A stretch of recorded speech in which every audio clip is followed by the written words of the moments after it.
motherfucking 64 niggas. Yeah, bitches. Yeah, bitches. Yeah. Y'all niggas didn't think it was coming, but it's here, motherfucker. Let me stop, but yeah, it's the Daily Heat Check Smokecast episode fucking 64. We are here in the building live and direct. Yes, we are. I am your host, Sir Piffery Goods. You can find me at Piff Beats on Twitter and on Instagram. And to the left of me, the best of me, my good sir, SP the Dope. Please talk to the people. Tell them where they can find you. What's good? What's good? You already knows.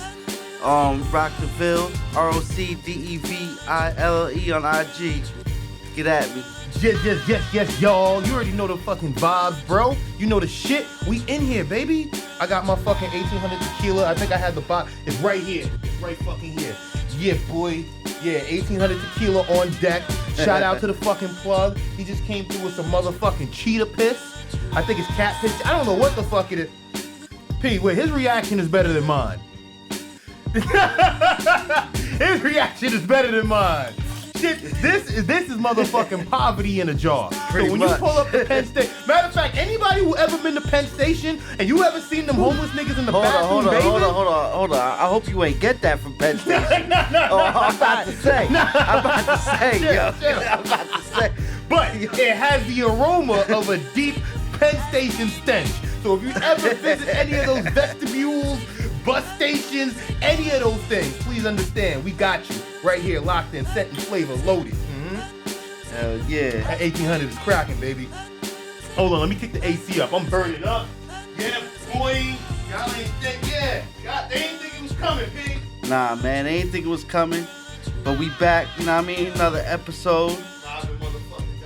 Shout out to everybody that tuned in on the last episode, you know what I mean? Shout out to everybody. Get a good feedback. We appreciate y'all, Big you know what I'm shouts to saying? everyone, all of you. We love you. Thank you. Big fucking thanks. But yeah, the feedback is much appreciated, much needed. Damn sure is. You know, it's only gonna get bigger and better. We're growing and glowing. So you know, it's only gonna come with the maturity, the maturation process. Damn, but, Piff, it look like you got a lot on the table today, bro. my nigga, we got everything. Oh, Hold on. You got notes this week, too? Oh, I'm saying, bro, I be freestyling. I'm gonna keep it a buck with you. I be freestyling. I really be going all over the place. But there's so much to talk about. Like, I ain't gonna hold you before, and this is real talk, before P came through, my notes was fucking like, it felt like I was writing about shit from like 10 years ago. There's no bullshit. I'm like, yo, I still had like, yo, P came through, bro. I kid you not, notes today, compliments to SP the Dope. Shout outs to Rocksville, you feel me? He got the fucking breaking news, the scoop on everything we need. Man. You know So, what I mean? you know what I mean? And wait, hold up. This is my favorite Dutch tool. I'm just going off topic, just getting all the bullshit out the way. These right here, I don't know, these green mint Johns, I don't know what camera to point at. My nigga, this right here, fam, they not the official Dutch master. They're like the cigarette, they're like the budget Dutchies, you know what I mean? Like, cause the regular Dutch is like $125 for one. You feel me? But at the same time, I could get two of these little cigarellos and get the damn thing going. So, we can make it do what it does. That's some new shit. Well, nah, I seen them before, but I'm saying, like, from the era we came up in, this is some new shit. Yeah, no, we from the White Owl, Phillies. You get what I'm saying? Remember the Prodigy blunt?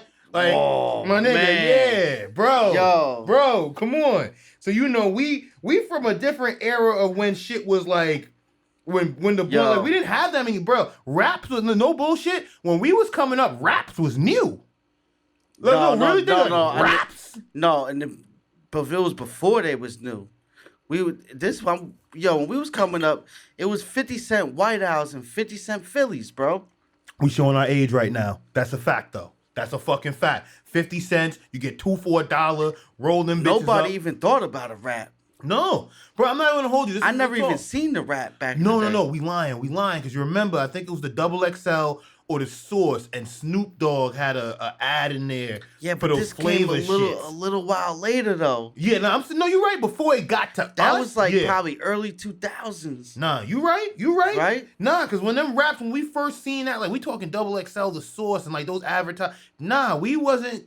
Yeah, this was a minute, bro. And then, like I said, and when you think about them raps, I don't know. Nah, yeah. Like, I'm talking like North, East Coast. I don't know how them New York cats was getting down, but I don't think we had raps.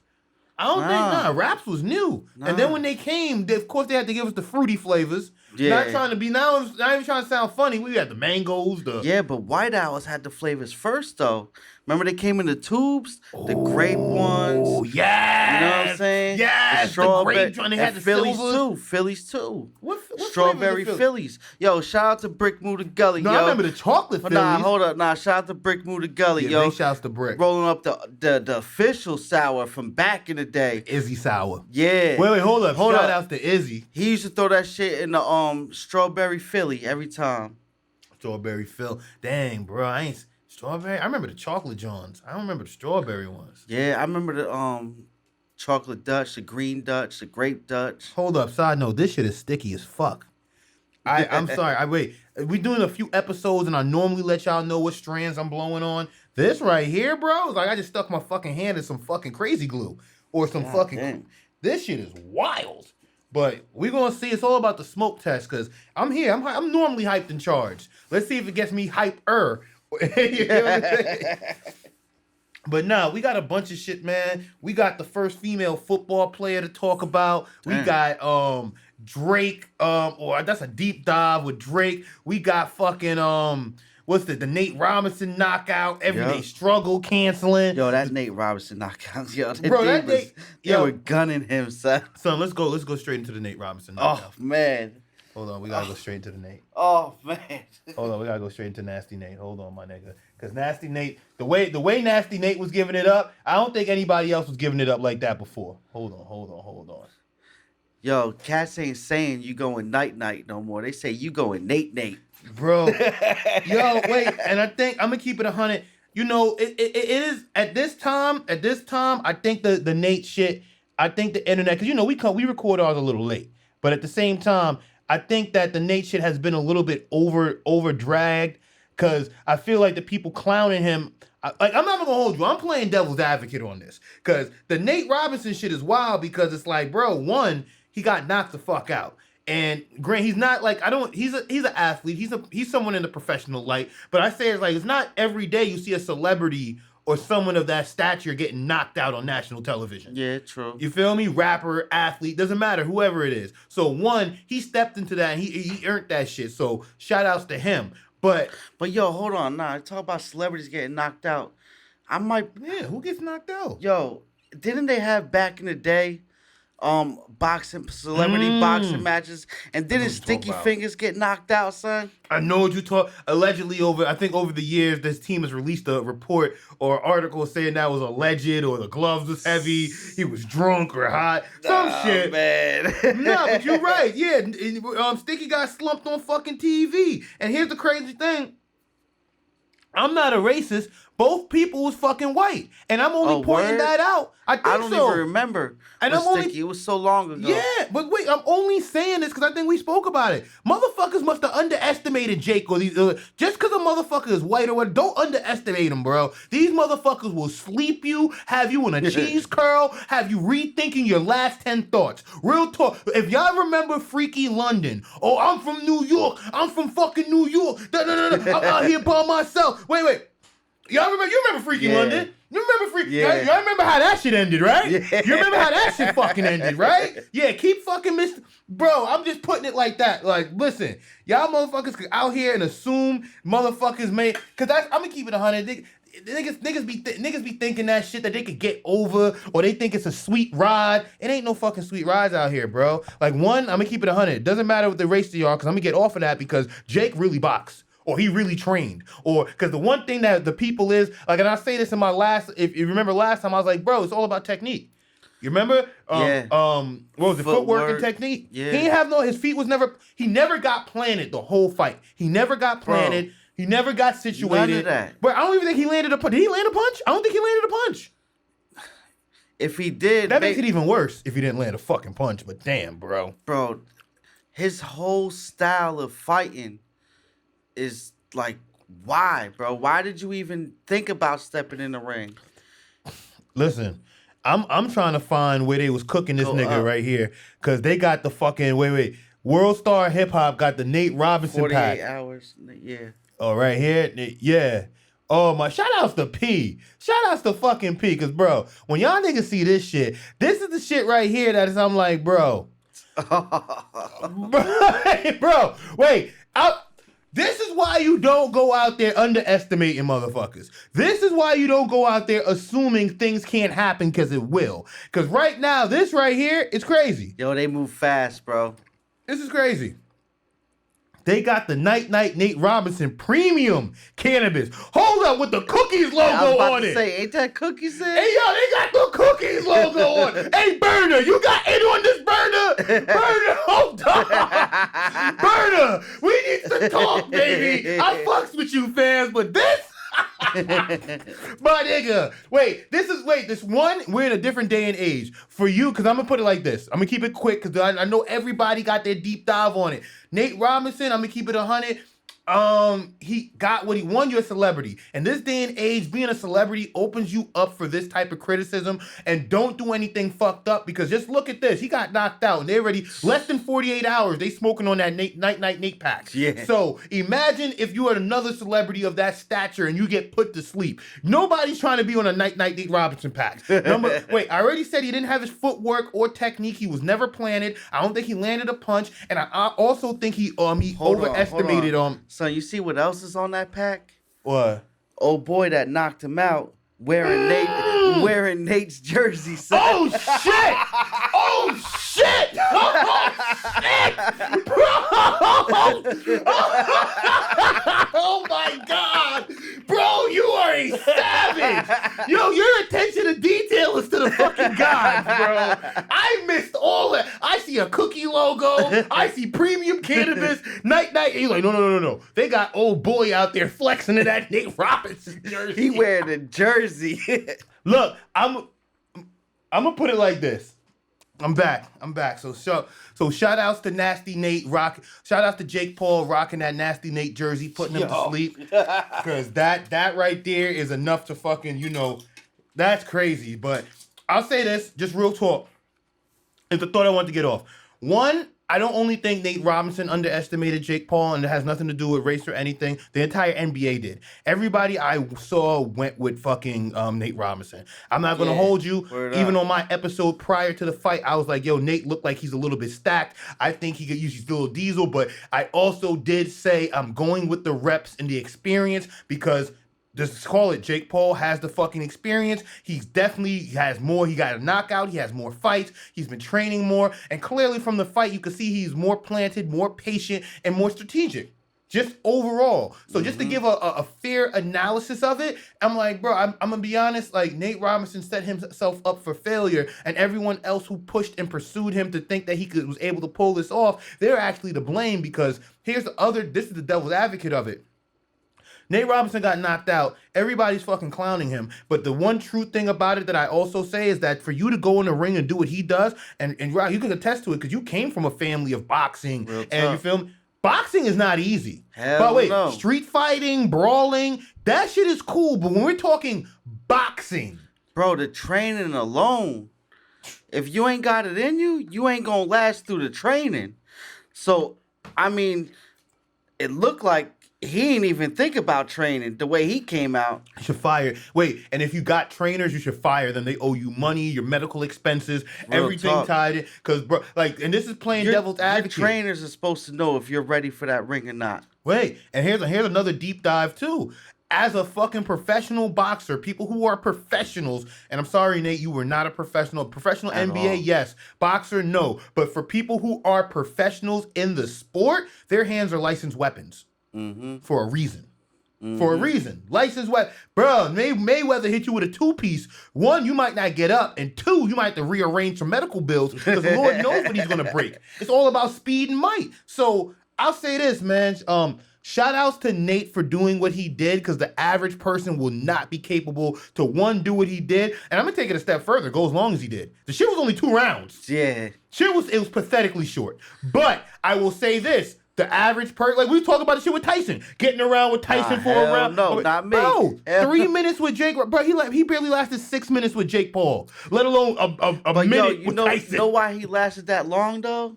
Talk to me. It was a lot of hugging and grabbing, man. That was it. Yo, hold on. The ref even was like, the ref kept breaking them up. Then he went specifically to Nate. Was like, yo, come on, bro. We gonna put on a fight or what? Like, what'd you come here for? Yeah. Pretty much, that's what he Bro, said. he embarrassed himself in the first 45 seconds, then he got whopped in the head, and then he thought he got hit in the back of the head. But that just shows you got hit so hard you thought you got jumped. Yeah. Like, fam, it's okay. You get what I'm saying? He got up grabbing it. She was like this. The He back was like, of- yo, it was like 5 of them that hit me, yo. Fam, peep that. Imagine that on national TV. The nigga hit you so hard here, you thought you got hit here.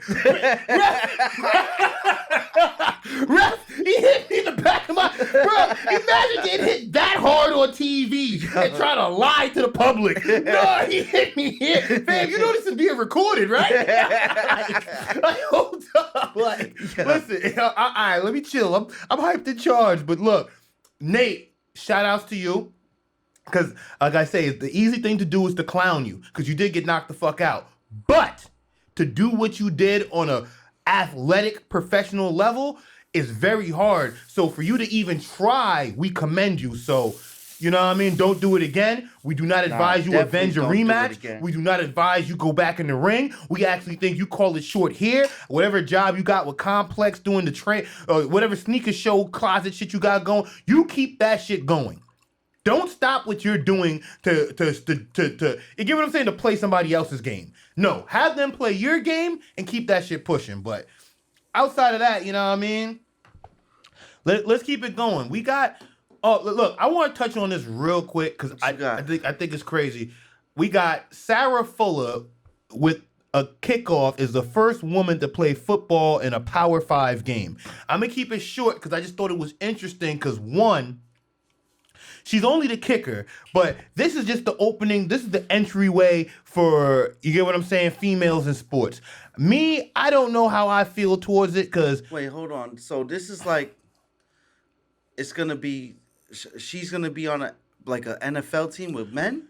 No, well, we don't know, depending if her stats... But see, that's the thing, I don't know. Is this for show? Is this for fun? Is this for... Is she, because Grant, I'm pretty sure she's going to college for a real career. First woman to play in a Power 5 college football. Yeah, well, let me about to load this up right here. Hold on. Here we go. Because, you know, my ass with ad block. Only person that let me rock with ad block is Firefox. So, you know. Google's making me sign in. Okay. All right, fuck you, Google. So... we're just gonna figure it out. But yeah, she's here. The first female in the Power 5 to play. I'm gonna keep it 100. It's interesting because one, like I said, it's knocking the doors down for future women to come. Because we were saying it jokingly, no disrespectful to women, but the only female football league prior to this was the lingerie league. You know, I don't know why women found that to be offensive, but I thought it was quite entertaining. But, wait, I'm just being honest. But I can understand why some women would find it degrading, but every woman in that is doing it with their own choice. So I'm just saying that. It's like that Catch-22. They want to dress how they want to dress, but not be critiqued a certain way. And I agree. But keep the lingerie football. And what do you think about women in professional football? Well, have their own league, man. I don't know what this is talking about, really. Like, if it's talking about blending it in, like, what do you call it, co-ed? I don't see, and I'm going to keep it 100. That's the reason why I kind of brought it up. I'm not trying to stick it here too deep, pause, but it's just that, like, yo, when I see this, I'm like, is this opening the door for a future of men and women playing football, whether it be professionally or at the college level? Because, like, a lot of the things we speak about, say, in regards to the coronavirus, like, a lot of the doors they open, like, remember I said, like, how do you close it? Yeah. Once you open some of these doors, like, how do you close it? It's like, yeah, you let her play. Why can't you let her play? Right. You get what I'm saying? And then it's like, yo, she played kicker. Why can't I play on the receiving end? Yeah, word up. Like, it just opens doors. Like I said, I could go, you know, I speculate. I could go, we could take it there. I'm just saying on a short, just to look at it, I'm like, yo, playing with Pandora. And that's why that quote Pandora's box is so powerful. Because once you open it, you letting all that shit out. Like right now, hold up, this was not in the notes, but I think this is important too. The movie theaters, HBO, Warner Media, they are now announcing that all movies starting 2021 will be releasing same day in theater as along with streaming. Now, wait, I see your face. The reason why that is huge news, because before that announcement, if you want to go to the movie theater and see a movie, actually that's the only way you can see a movie is going to the movie theater. Yeah. Movie theater. And then if you want to watch it or own it, you have to wait 4 months after the movie was in the theater, maybe even 5, depending if it was a big movie. Yeah. And then you'll be able to get it on DVD first. Then you wait another month or 2. Then you get it on streaming. But this is like 4 or 5 months. 5 months, you get feel me, before it came to now home. off the bat, straight streaming. Off the bat, hold on, let me see. Because it's right here. HBO streaming all movies. I gotta type faster because you know people's out here. They watching like, yo, Piff, man, you gotta type faster than that. But yeah, right here, HBO Max will stream all Warner 2021 movies. All of them. And right now, if you sign up for HBO, oh wait, we're not doing free plugs, but HBO Max has a very friendly deal running right now till January 15th. Fuck it. I don't get an affiliate link, but go check them out. But Warner Bros. Says that all 2021 films will be streaming right away. 17 movies will each arrive in theaters and on HBO Max simultaneously, the biggest challenge yet to Hollywood's traditional way of doing business. Wow. So before I even get into the deep dive of that article, why this connects with the one with the football player is that, like I said, once you open some doors, how do you close them? Right, you open this one door, you let old girl play. Now you're gonna have to let the rest of the women play because it's only fair. But I'm just saying because you're gonna lawsuits, segregation, profile. I don't know. They're gonna find some shit. But yo, the movies will never if once this happens and it goes straight to streaming. You might as well just knock the movie theater out. The movies are done. Wait, and this is what I'm saying. And then they're saying, wait, we could read more, but they are saying allegedly this is only supposed to be for a 1 year run because everything that's happening now. But let's just read what they're saying. In a startling move that marked the biggest challenge yet to the Hollywood traditional way of doing business, Warner Bros. Announced on Thursday that 17 movies, its entire 2021 slate, so every movie they're releasing next year, would each arrive simultaneously in theaters and on its sibling streaming service, the underperforming HBO Max. Shout out to y'all for, these adjectives, underperforming, because, they point that out to let you know these niggas are struggling. Word so up. This might even be a bust in itself. And that's important to say because unlike Netflix and these other streaming platforms that got hundreds of millions of people subscribed, HBO Max is just getting their feet under them. So if they don't get enough subscribers or could justify this move, this might be the biggest bust. Oh my God. Let's just you feel me? Because wait, these movies cost like hundreds of millions to make. Yeah, but look, how are these when this goes in effect, right? Mm-hmm. Like you said, it costs hundreds of millions to make whatever. How are they gonna make all that money to make more movies? I'm assuming they're gonna try to make it up with subscribers. So if they could get 100 million people to subscribe at $14.99 a month, and if they can maintain that for at least a year or 6 months, like 100 million times 14 million, that's a lot of money. Yeah, but it's only if it's consecutive. One movie on there that I've been waiting for. Many Saints of Newark. Yeah. Oh, I'm assuming. Yeah. That's the one I'm waiting for. Yeah. Son, I watched them film that shit. Oh my, yeah. They was filming that by your crib, you said. Outside your crib? And downtown. See? Yeah, we from the East Coast, baby. Jersey. What up? But yeah, that's why this hits home for us. So no, absolutely. So I'm only saying this is because one, we're off the female football player, but once you release all the movies on streaming, how do you say, okay, we got to go back to the theaters now?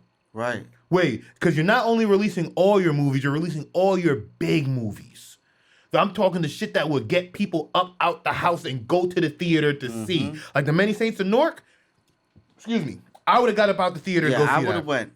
And I haven't been to the theater in a minute. You get what I'm saying? In front. I don't even remember the last movie I went to see. Hold up, Space Jam?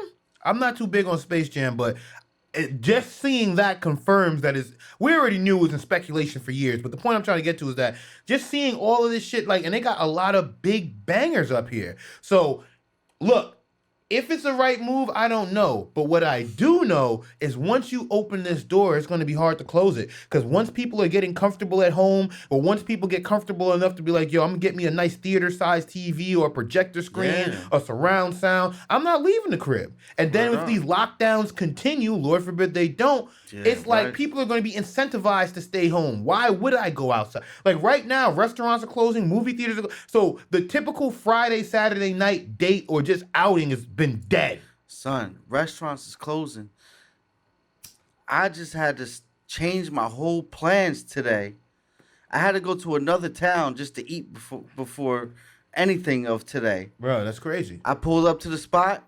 It was at almost 7 o'clock. It was like 6:50 maybe. Mm-hmm. Went to open the door. Joint was locked. Mad people inside though. What? Like, yo, what's good? Let us in. Oh, nah. City ordinance. Gotta close the doors at 7. Everybody needs to be out by 8. No one else can come in. Took a 5-minute ride to the next town. Walked right into a restaurant. No problem. This is bullshit. This is bullshit, bro. That right there is bullshit. But same restaurant, different town. It's like that shit. It's like that thing with Disney World and Disneyland. Disney World is open and Disneyland is closed, and it's all based off the states. It's all about pop. Look, you know me. I can go deep. Matter of fact, since we talking about it, let's talk about it. Let's talk about it. And you know where I'm going. You know where I'm fucking going.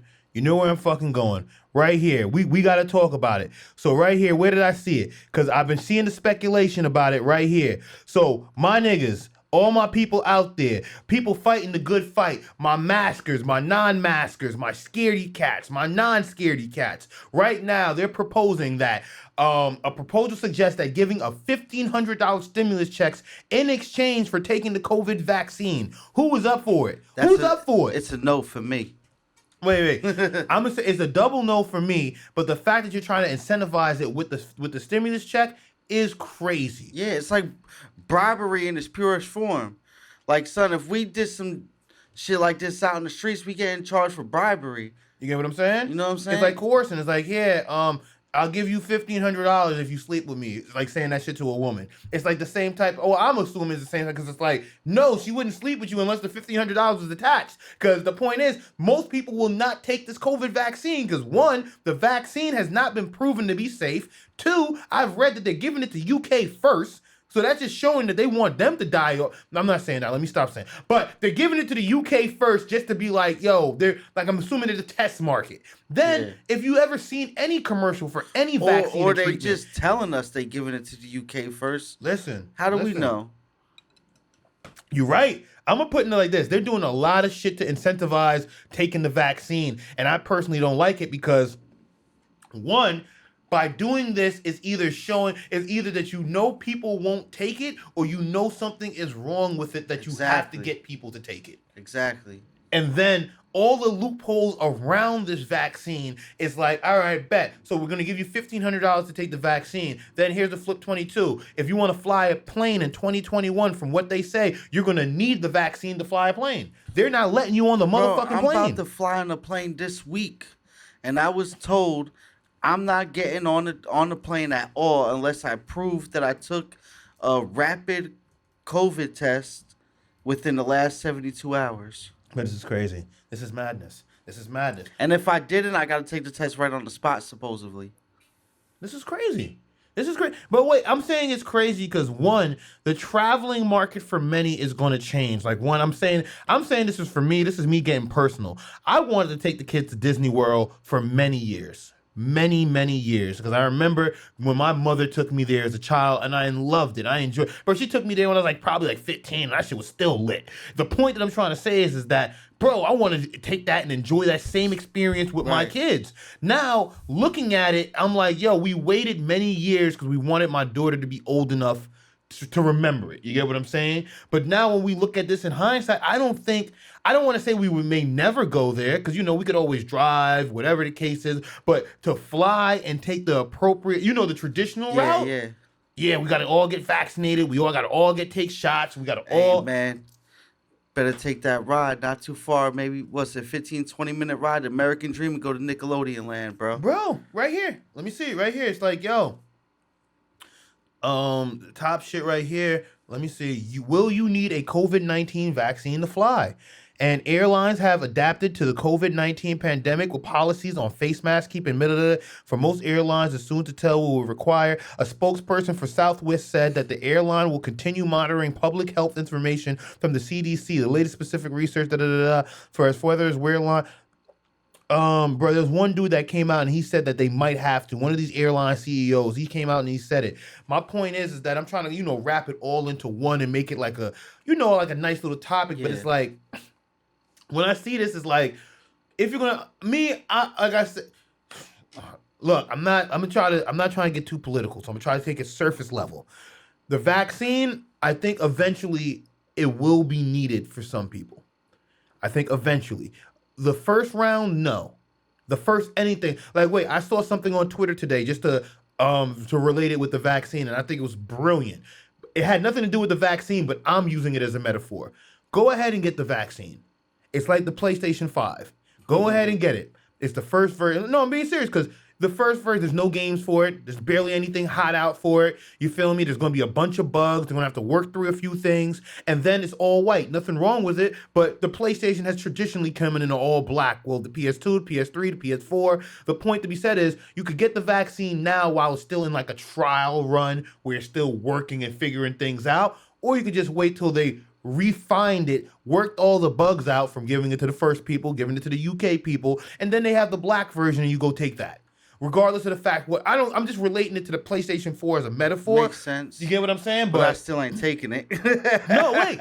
No, I'm good. I'm good without it, man. Yeah, wait. I'm not gonna hold you. I'm a believer of herd immunity because I believe that.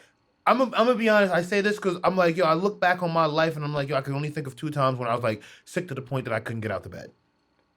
I'm talking like over 30 plus years. I was sick to the point that I can't get out the bed. Right. Twice. And if you consider chicken pox when I was a kid, 3 times. It's like, wait. But I'm just trying to, but as an adult, twice. So I'm just saying, I say that to be like, I think I have a pretty decent, good immune system. I do at least a lot of good things. I eat healthy. Granted, I'm not doing the proper things now, but I think I'm in the right line, or I have a good understanding of what my body needs to maintain it. So when you're telling, like, this vaccine, I don't know, man. Look, but let's just get off of that. We're getting too deep. But let's talk about, this is one thing that I want to segue with when we were talking about Nate Robinson getting knocked out. Fat Joe said he turned down $10 million to fight 50 Cent. Really? Bro. This right here. Rapper Fat Joe has revealed, let's get these fucking ads off my screen, has revealed that once he turned down $10 million to step into a boxing ring with 50 Cent. I wouldn't do it, he said. Speaking to R&B singer Maya, when he had beef with 50 Cent, people were like fake offering me 10 million, 5 million to fight 50 1-on-1. I'm not scared of 50. I'd fight him for free half the time.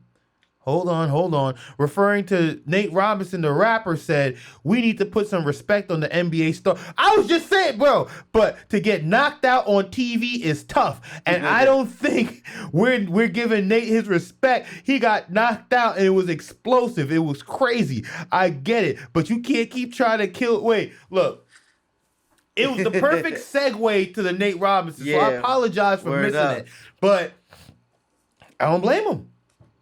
Wait. Like I said, after I clowned Nate and we looked at the Nate Robinson pack, smoking on Nate Robinson, I immediately went to devil advocates mode and I said what Nate Robinson did was not easy. Right. To seriously get into a boxing ring, that is not easy. And then for Fat Joe to admit, like, yo, how could I put it? On a street, because Fat Joe's, like he said, because what Fat Joe was saying is very true, and how it makes sense is, in a street fight or in a scuffle, it could go either way. Niggas could fight and nobody get knocked out and we could still declare a winner. Or much. You feel me? Or shit could go, well, however it go. In a professional boxing match with a referee on pay-per-view, oh no, this is only going 1 or 2 ways. You know what I'm saying? This is only going 1 or 2 ways. Motherfuckers is not like, what? For one, if you're going to be out there running, we're going to have you on tape running for 6-8 rounds. And you're going to get clowned. If you can't fight, we're going to have you on tape showing you can't fight. Yep. If you get knocked out, we're gonna have you on tape getting knocked out. And they gonna have new packs with your name on it. You know what I'm saying? So, oh my god. Oh my god. Oh, you gonna have 50 cents on it with a New York fitted? Yo, I'm done. But no, real talk. I believe that what Fat Joe said is true. It's like, look, to double back on the Nate Robinson thing is that it's not to give Nate to bring him up again, is that we have to give Nate the credit only based off what Fat Joe said, because I'm gonna say it like this. Fat Joe said it in a clever way. But basically, Fat Joe said, I'm not getting in the ring because I don't want to get knocked out on national TV. Granted, and it's not saying that he's not guaranteeing 50 would give him the knockout, but in a professional boxing match, you don't know which way it's going to go. Mm-hmm. You feel me? In a street fight, you don't got, what was it, 30 ounce? Well, not 30 ounce. But you feel me? Yeah, 30 ounce gloves, son. Yeah. Oh my That's God. a big ass glove, son. You get what I'm saying? But in a professional street fight, you don't got professional gloves, 8-ounce gloves, or what. You feel me? You don't have these things on. You're not properly wrapped. You don't have trainers in your corner. Right. No one's breaking the fight if it gets. You get what I'm saying? Hold on, there's no bell ringing to stop rounds. Yeah, there's no one calling legal or illegal blows. Mm-hmm. So in Fat Joe's case, he might be able to get away with punching 50 in the back of the head, giving him knee to the chin, and just who knows? Wait, he might be able to get him with a sucker punch or whatever. But in a boxing match, you can't do that. No, you can't do that. So for Fat Joe to at least admit, or at least acknowledge, fuck admit, but at least acknowledge that, yo, this may not go the way we all wanted to. I respect that. You feel me? But let's keep it hip hop. Let's keep it hip hop. What else you got, man, on the hip hop? Bro, we got some fucking shit. Bro, we got some. Yo, I'm not gonna hold you. We got this Drake deep dive. Wait, since we talking hip hop, because I definitely reported it, and I just want to make sure to report some great news. Jeremiah has been released from the hospital following his COVID-19 hospitalization. I think that's very important because I definitely gave a very deep and somber piece on because he was in the ICU on a ventilator, and I was just saying, based off the history of this summer and artists and musicians, just people in general, everyone who has made it to that point hasn't really done too good. Nah, hell no. R.I.P. to my man Meg, man, MEG, out of Sunset Park, Brooklyn. Big facts. Once he made it on that respirator, it seemed like it went downhill for him, man. Yeah, and then the part that's sad too, he was one of the first to, like, I want to say one of the first, but like the first round of the COVID virus, because, like, let's say if he went in, say, like the top of the year, the information, the research, and all the things that they have gotten from then to now, I don't know if it's true, but who knows if they haven't learned so much from then to now. Right. You get what I'm saying? But then at the same time, it doesn't justify him losing his life to this virus. Fuck COVID, R.I.P. Meg. But at the same time, we just want to just give some good news on behalf of Jeremiah. I don't know, is it Jeremiah or Jeremiah? Because I think I've been saying his name wrong for like 4 shows. Jeremiah, I guess. Jeremiah? Put it in the comments. Are we saying this right? Hold up. But y'all know who we talking about. Yeah, you feel me? We got a nice segment. Wait, we're gonna come to this is a whole segment. This is a whole segment right here. Wait, I gotta separate that. That's a whole segment. We're gonna go deep dive into that one. But hold up. I don't know, bro. Where just Russian roulette, man. Just let it roll and stop somewhere, yo. All right, look, we gonna go here. Let's talk Casanova. Let's talk Casanova, the feds. Let's talk the feds in hip hop. Let's talk the fucking feds. Who made that song? 2 Chainz. The feds is watching. Yeah. Oh, I'm gonna be fresh as hell when the feds is watching. Yeah. Hey, too cheesy. We see you, baby. But Casanova. Hold up, Casanova, man. Best wishes to Casanova. I want to say this before I even get into the article. I think the history of hip hop in regards to the street rapper is dead. I'm only saying that because, let's say, like in the night, like, yo, this is crazy. I'm gonna go off topic. I'm going off topic. Sorry, Casanova. We're gonna get into this, but I'm going off topic. When we was coming up in the 90s, it was almost like you had to live what you rapped. If Pretty you wasn't much. about that, you couldn't talk about it. People would check you. The 90s hip-hop, the scene was a little bit more gritty, not saying it's not gritty and aggressive now. Yeah. But in the 90s, it was a little bit more like, yo. And some of the artists that we loved, we didn't love them just because of the music. It was because of the full packaging. It was the image, the music, the swagger, everything. Granted, and I'm not just talking from like young kids watching hip hop. When you get older, it's like certain people, like say even with say like a 6ix9ine. There's reasons why people don't believe a 6ix9ine to be what he was because the whole package wasn't there.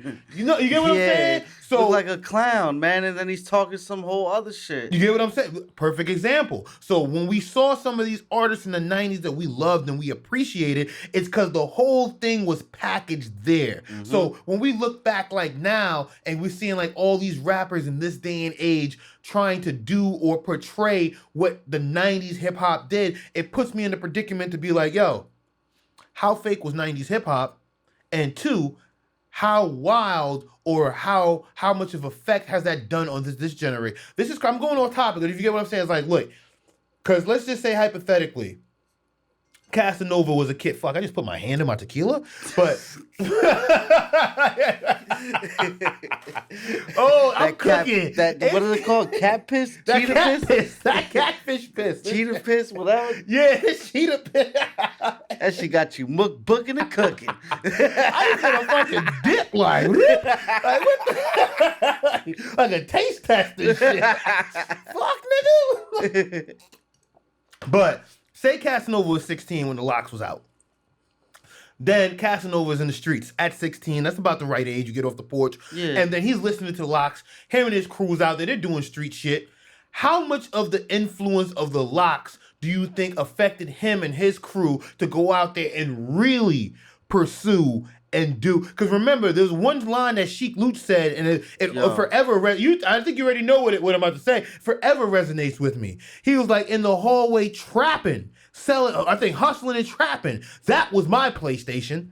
Yeah. Hold on, wait, just let that to resonate. I don't know how old you guys are to remember this or if you even knew this to start, but when Sheik was like, I'm in the hallway hustling, that was my place. So for a 16-year-old Casanova or a 16-year-old, I don't know, young cat, Malik, I don't know what the age group, but for them to come up listening, how much do you think of that affected or influenced what they did? Prime example on what you're talking about, my man Bundy. Big Bundy Siegel. Shout out to Buns, bro. When the new L.O.X album came out this year. Oh my God, yeah. I was like, yo, Buns, what you thought about it, bro? He's like, yo, I'm going to keep it real. I mess with the L.O.X, all-time favorite group. I'm going to like anything they do. I'm excited to hear anything that they do. But this new product from them is not what landed me in the feds where I'm at right now. Yo, you know what I'm saying? Fam, wait, but this is real talk though. Cause if you was there for the mixtapes, if you was there for the original album, if you was there for the 90s period, the 90s music was way different than the shit we're getting now. I'm talking, we had HNIC. We had Money, Power, Respect. We was getting SDE. We was getting motherfucking Ready to Die. We was getting All Eyes on Me. Tape. The Purple Tape. Ooh. Come on, like, the music was just different. Yeah. So when you see that now, and it's like, and what they was talking about was different. The smoking woos, hustling. Like, granted, the dynamics and everything changed now. Yep. Like, for one, scamming has become a more popular hustle for more rappers than actual hustling. Definitely scamming, and definitely a lot of like fiend shit, bro. Popping pills, drinking lean, like yo, if y'all do that, y'all do that. But I suggest y'all stop, cause on some real shit, that's the real pandemic right now. Turning people straight into dope fiends, and that's what they rapping about. Yo, back in the days, it wasn't rapping about doing the drugs. Yeah. They was rapping about selling the drugs. Bro, and this is so true. We didn't have people talking about, yo, I just poured up an 8 ounce of fucking Sizzy. I just did a fucking onion of it. Like, granted, they always smoke weed. Weed has been part of course. It's been synonymous with the culture since day one. But we're talking about. But there was no songs we're talking about. I just popped 3 perks and none of that shit. 3 perk 30s. Nah, niggas was not coming crazy like that. I'm gonna keep it real. If I'm in the ride or wherever and that comes on, or I'm chilling hitting up the Black Book or something, and some music like that comes on, I lose my zone. I get out of focus. I gotta get up and switch it. I can't. For me, I can't connect. But for the young dudes that do, we're not hating. I'm just telling you that us, the old niggas in the club, we can't connect. Yeah. But at the same time, why I bring all this up is to say this, like how much of the music influenced the Casanova and whatnot, because I don't know how much of what the 90s rappers were doing was dead on accurate. And you know what I'm saying to the point, and how much of it was accurate, and the technology wasn't there to catch up with them. Because I'm only saying this because now in this day and age of hip hop, in the least, I'm just going based off the last 2-3 years. Of the last 2-3 years, we have heard the feds get involved with hip hop more than I've heard them get involved in the 90s. There's been more rappers getting arrested, getting federal cases, RICOs, indictments than any time other in hip hop. Anytime Jay-Z was rapping about selling crack in the 90s, and the feds never came. The L.O.X, they bought a fucking brick, or what is it? They bought a key with their advance. Yeah. You get what I'm saying? With their bad boy money. You feel me? There was so much shit going on in the 90s that it's like, yo, the feds never was around. So I'm just trying to understand, is it because, one, the feds was, how could I put it? They didn't have the technology to get in the loop? Because remember, we have social media. Every block has cameras now. Everything has tracking. Everyone feels the need to upload and talk about what they're doing, when they're doing, who they're doing it with, and if it's illegal or not. Yo, I was just in the phone looking for something on Casanova. I forget who posted it, but somebody just recently reposted a video from Casanova, and he was talking straight opposite of what landed him there. Like, he was on his, I don't know if he was live or he made a post or whatever, but he was in the whip talking. He was like, yo, if y'all on that gangbanging shit, I don't want nothing to do with you. If still in the streets, I don't want nothing to do with you. If you ain't doing nothing positive, or if you ain't a producer, don't even come around me. And then this pops up. I'm like, damn, like what? I'm not saying he didn't have his head on right. I'm not saying he wasn't trying to do the right thing. But I will tell you this. In order for you to get caught up in this bullshit, you had to either be near, next, or to associated to this bullshit. That's just the obvious. Because if you was in fucking L.A. chilling, laid up with some baddies in a whole in-house recording studio, smoking on some fine bud, trying to prep your next album, I highly from the start of the pandemic or whatever, I highly doubt this would have been the case. But from what I'm hearing, a lot of the shit that he's getting caught up on is is 10 years old or hold on, son. Like, I'm gonna keep it real. I don't know much about his case, right? Or why he got bagged or nothing. But it could be some straight bullshit. A lot of cats don't know about that ghost dope. Yeah, that's that shit Loon was talking about. Yeah, that ghost dope is crazy. But see, the thing is with the feds, and I'm not gonna hold you, their conspiracy game is tight. Super tight. They're tight. Super tight. So right now, super tight. We both have good friends that we known for 10, 15, probably 20 plus years now. You feel me? That are definitely both 20 plus. You feel me? That are both doing hard time in the feds. And from both angles, they have told us the feds, they do not need much or if any evidence to bring you to court or into prosecute you. Like, that's the thing that's crazy. Wait, I think you said Buns got not to give too much info, but whatever he got jammed up for, they didn't even have it. They couldn't even prove, they didn't even bring any evidence to, it's some shit like that, but it's like. No, not Bundy. Another cat I know got bagged for a bank robbery. That happened like a month before they got bagged, right? Yeah. And it's like, yo, come on now, why y'all grabbing me up for this? I had nothing to do with that. Oh, such and such said you had something to do with it. Oh, but you got proof that I was there? Yeah, they said it. That's all the proof we need. Wow. And just came home doing 120 months, 10 years. Crazy. Wait, just check that out. And now, just based off of someone saying your name, excuse me, saying your name in the wrong regards, or just it just popped up in the wrong sentence. Now you have to go defend yourself from some shit that you was never involved in. Like, I no bullshit. I heard this story. I think it was on Producer Grind podcast. Shout outs to them. And I was listening to the fucking shit, and there's one of these producers. He was about to board a plane, and he got jammed up because they thought he was a lookalike. They thought he looked like somebody who robbed the jewelry store. If you know the story, link the video because it's such a crazy fucking story. But when it's like they grabbed him, and granted, he's a producer, like an established producer, so he got a little bread, some credits, some publishing. So the point is that they locked him up, held him hostage, basically, based off of that. And then off of the basis that you look like someone who was in a bank robbery, he now has to prove that he's not that person.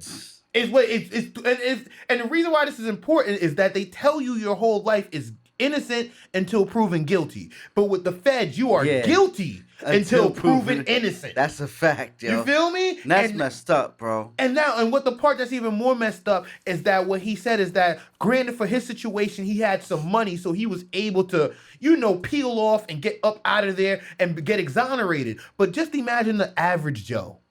How many people is in the feds right now off of mistaken identity, or just based off the fact that they can't prove that they weren't in a place that they said they were? Not only that, how many people is in the feds right now just because they was just scared to fight against them?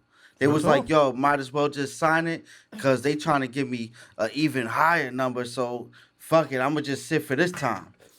Fuck that. I'm going off topic. Fuck that. I'm going off topic. And I feel like we need to give these niggas they flowers, and we need to fucking celebrate it now because it's not celebrated enough. Big ups to fucking Irv Gotti.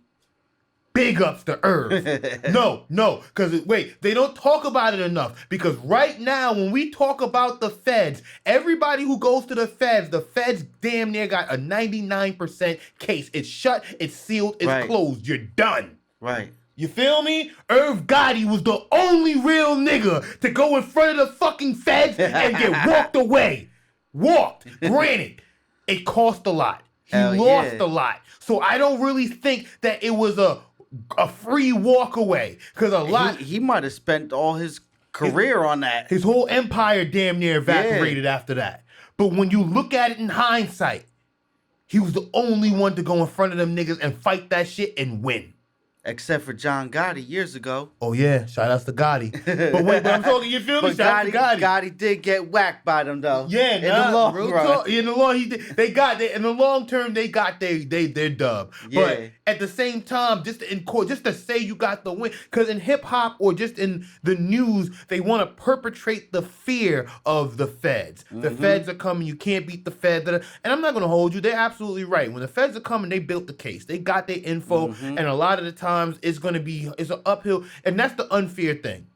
Because while you're out here sleeping and chilling, and say you did dirt years ago and you've left that life or whatnot, they're still working. Yeah. These niggas are still working. Oh, please believe. And then the part that's so crazy, like, fuck the feds, like the timing of this. It's like a week after Thanksgiving and 2 weeks before Christmas. Like, granted, it's never a perfect time to go to the feds. I just want to put that out there. When it comes to going to the feds, I don't want to make it seem like there's a certain calendar day. The summer, the spring. No. We got to go at the end of fall. No. There's never a perfect time to go to the feds. Never. You feel me? Ever. You feel me? But then just freedom's where it's at, you get what I'm saying? Freedom is where it's at. Well, so what we call freedom nowadays in COVID time. Yeah, you know what I'm saying? Gotta put an asterisk next to that. You feel freedom 2020 and beyond. But that's another convo for another pod. Believe me, we could go deeper than that if you want us to. Let me know. We could get deep on the politics, but I want to keep it here for a second. But when it comes to this hip hop and these feds, bro, it's a dirty game, and they're not playing fair. And we gotta give the people that that survived or at least made it out, in one piece. But with Casanova, man, he's surrendering to the feds in a racketeering case. I just want to get to it right here. The gang is charged with a litany of crimes, including the killing in the September of a 15-year-old boy in Poughkeepsie and defrauding programs meant for people suffering economic hardships because of the pandemic. Oh, so a lot of this shit is recent. The charges stemmed in part from 6 wiretaps involving the gang. Prosecutors said Casanova, 34, turned himself into the FBI late Wednesday. He pleaded not guilty Thursday to charges on conspiracy to commit racketeering, conspiracy to distribute controlled substances, and firearm possession. Keyword conspiracy. That's another thing too, conspiracy. Conspiracy?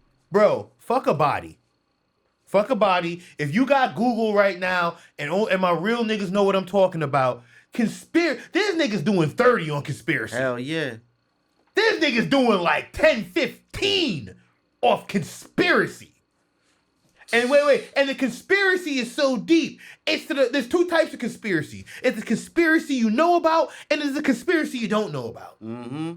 So imagine doing 15 years on a conspiracy you don't know about. And they cats coming and bagging you up, and they ain't catching you with nothing at all. Nothing. Ghost dope conspiracy, all types of shit. Or then even iller, a conspiracy that you do know about. Say you do know those niggas up the block is doing some wild grimy shit. You're telling me it's my due diligence to go dime my people out? That's technically what they're saying. Since you knew they were doing illegal activities and you did not snitch, we're locking you up. Hey, man, throw away the key there, man. You know, like, how real is that? How real is that? It's like, key, so wait, I'm going wild off topic. Niggas killed Snitch, they killed 6ix9ine.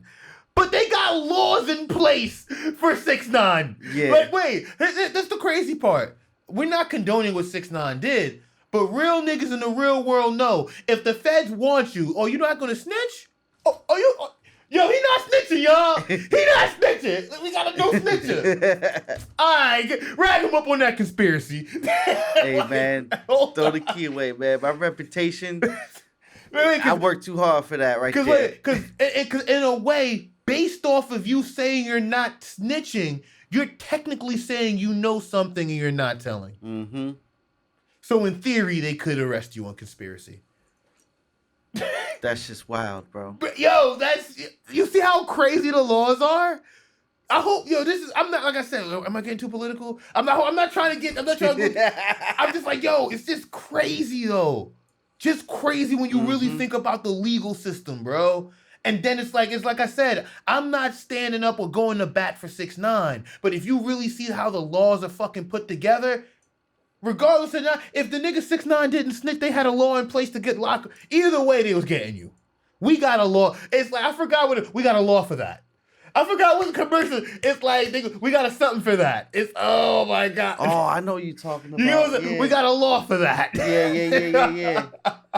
But wait, there's more. You get what I'm saying? I'm so serious. This is our justice system, man. Yo, shout outs to the legislators, man. But yeah, Casanova, man. I'm trying to see. Yeah, Don't Run 2016. Casanova, aka Caswell. Yeah, they saying a lot of this shit. Some of this shit was old. Go back up. Go. Hold on. Yeah. Cause what's it say about? I keep forgetting this shit's on the screen. Brooklyn Rap. What does it say about 6ix9ine in there? Because they mentioned him. He had something to do with this shit too? Nah, he spoke on 6ix9ine. See, Casanova had long running feud. Yeah, with Brooklyn rapper Tekashi 6ix9ine, a member of the rival non-trade Gangsta Bloods that resulted in a confrontation at the Barclays Centers in 2018, which a gunshot was fired. No one was hurt in the shooting, which happened during a boxing match between Adrian Broner and Jesse Vargas. Excuse me. But member of Tekashi 6ix9ine's gang later pleaded guilty to an assault with a dangerous weapon in aid of racketeering in the shooting. Look, and it's funny that they associate 6ix9ine because he was very vocal on 6ix9ine.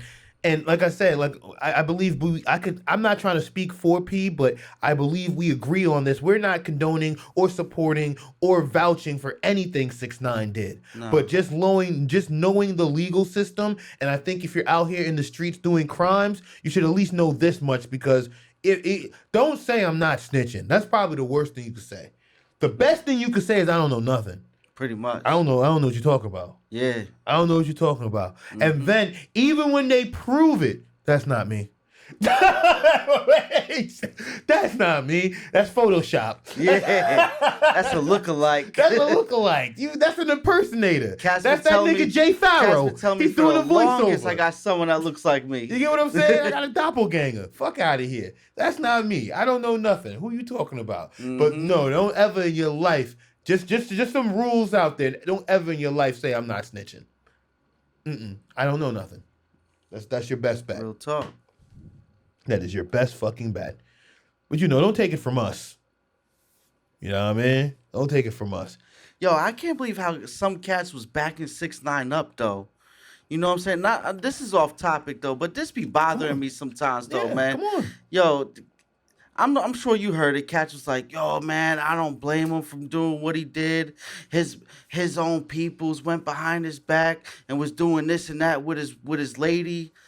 Dog, hold on. First and foremost, if your peoples go behind your back and do this and that with your lady, check your lady, my mans. Big facts. Now, maybe your friends ain't, of course your friends ain't loyal to you with that shit, but either is your lady. That's a fact. You know what I'm saying? That's a fact. Why not be mad at her? Go and take out the whole team over your lady doing you wrong? Like, of course his mans did him wrong. But come on, his partner, his baby moms, his lady. Right. Come on now, yo. No, wait. That's the clown. That's the sucker shit. And no, this all needs to be addressed. But see, with the 6ix9ine thing, I'm not going to hold you. I feel like I could play devil's advocate with it. But I just want to put the disclaimer out here. I don't advocate or agree or vouch for anything he did, nor condone. It's like, I'm going to keep it 100. It's like the Goodfellas shit. You don't snitch on your friends? Like your friend, like you can't stitch on you. You just gotta wear that on the chin, bro. We gotta figure this out. Never telling your friends and always keep your mouth shut. You get what I'm saying? We gotta figure this shit out somehow. But at the end of the day, I could give you a very, very brutal devil advocate. Like so for the first part, yeah, don't snitch on your friends. You shouldn't do nothing what he did. So what 6ix9ine did was wrong, hands down. You snitched on your friends, people who protected you, people that helped get you to this point, people who help make you who you were in a way. They made your image official. Because remember, like I said, the packaging. Yeah. It's not just the music. Yeah. It's their image. It's the swagger. It's everything. So they helped empower you for that time and made you a icon or whatever. I'm not going to say an icon, but they made you a figure, a spectacle. Made you something that you wasn't. Bang. And regardless if you were that or not, they were standing behind you, so the people had to believe and vouch for it. Regardless if they believed you or not, I'm here. I'm vouching for it. You feel me? But to play the devil's advocate card, it's like, yeah, when it comes down to loyalty and it comes down to absolute trust, and you get what I'm saying? I trust, like, this is my man's. This is my left hand. Like, you get what I'm saying? The last thing I'm expecting you to do is fuck my girl. Last thing I'm expecting you to do is go behind my back and snake no doubt. Me. The last thing I'm expecting. Wait. I'm just gonna say, this is just the devil advocate. I'm not, like, I don't condone it, but I'm just saying, in an alternate reality, it's like, bro, you just my man's. Like you get what I'm saying? Like when you just gotta look at from granted, I don't see him being a real street dude in the fact, like, I'm not gonna say granted, any dude getting their girl snatched from him, that's gonna break him a little bit. But at the same time, it's like, yo, that's my man's. We just getting bread together. I'll be mad. I'll be mad at my man's. And then check this out, and then y'all had a plot to kill me. And robbed me. Wait, y'all robbed, y'all robbed me, y'all smashed my chick, and y'all was plotting to fucking kill me, cause wait, y'all was extorting me. Alright, but all that, no, hold on. You get what I'm saying? Yeah, it's all that is cool, but still, yeah, your mans did all that to you and had all them plans to you, you know what I'm saying? But still, your lady still was okay with all of that. And got down with them. So wait, no, blaming it all on the lady. She could have had all the plots and plans and robberies set up. No, you're right. Keep it normally real. It's a chick. Normally it's a chick in the mix. I could definitely agree. But yo, your lady to go against you over your man's, yo, that's deep, bro. No, Like, definitely be mad at your man's.